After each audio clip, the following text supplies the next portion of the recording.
बिस्मिल्लाहिर्रहमानिर्रहीम नहमदुहु व नुसल्ली व नुसल्लिम अला रसूलिहिल करीम। हमारे मुल्क में वो हो गया जिसका कभी तसव्वुर भी नहीं किया जा सकता था। इस्लामी मुल्क है, इस्लामी जमहूरिया पाकिस्तान, और इस इस्लामी जमहूरिया पाकिस्तान में मियाँ नवाज़ शरीफ का पसंदीदा तरीन शख्स नजम सेठी, जिसको पंजाब का वज़ीर आला बनाया गया था और उसने 35 पेंचर लगाए थे, लेकिन वो तमाशा बना पूरी दुनिया में। सुप्रीम कोर्ट में उसके 4-5 हल्के गए, सुप्रीम कोर्ट ने उड़ा दिए। बेईमानी का, धांधली का बाज़ार गर्म किया था जिस शख्स ने।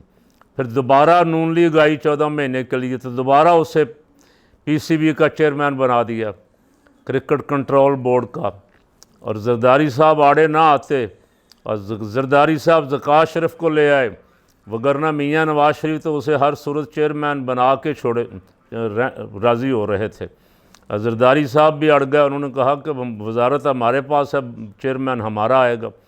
उस नजम सेठी जिनकी ज़ुबानें ज़्यादातर मौलवी और उलमा और दीनी मदरसों और मस्जिदों के ख़िलाफ़ खुलती, ये परवेज़ रशीद गैंग का आदमी, उसके बेटे की खबर चल रही सोशल मीडिया पे कि उसके बेटे ने शादी की है एक लड़के के साथ।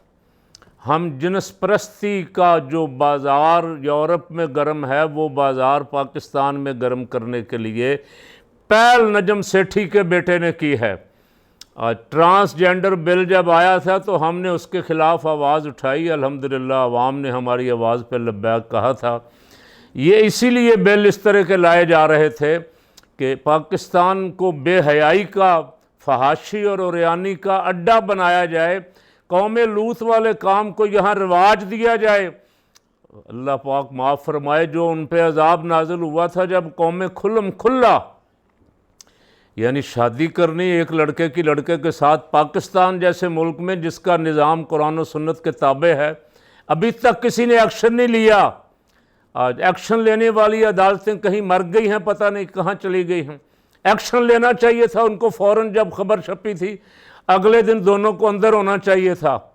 लेकिन अभी तक कौम इंतज़ार कर रही है कि हमारी अदालतें या इदारे जो छोटे छोटे गरीब लोगों को तो छोटी छोटी बातों पे पकड़ते हैं, इतने बड़े जुर्म पे जो अल्लाह रसूल की खुली नाफरमानी, उस पर भी कोई पकड़ होती है या नहीं होती।